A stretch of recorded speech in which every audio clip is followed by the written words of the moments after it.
প্রচণ্ড দোয়া ভিতরে আছে এবং এই মুহূর্তে কার্যক্রম আমাদের চলমান এবং দীর্ঘ সময় লাগবে। এই যে কেমিক্যালটা আছে অপারেশন করতে সময় লাগবে আমাদের। গতকালকে আমাদের স্যাররা বলে গেছেন যে আমাদের যে গার্মেন্টসে যে আগুনটা ছিল সেটা আমাদের সম্পূর্ণ নিয়ন্ত্রণে, কোনো সমস্যা নাই, নির্বাপনও হয়ে গেছে আমাদের।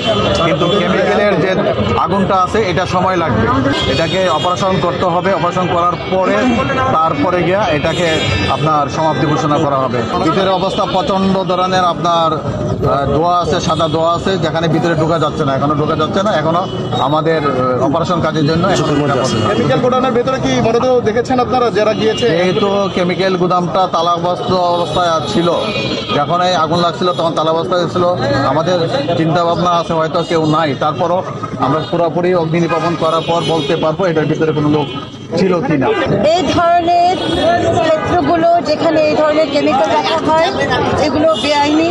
সরকারকে ইমিডিয়েট ইনভেস্টিগেট করতে হবে, যারা এটা করেছে তাদেরকে আইনের আওতায় আনতে হবে এবং আমাদের স্ট্রং পলিসি থাকতে হবে যেন জনবহুল এলাকায় এই ধরনের ক্ষেত্রগুলো না থাকে।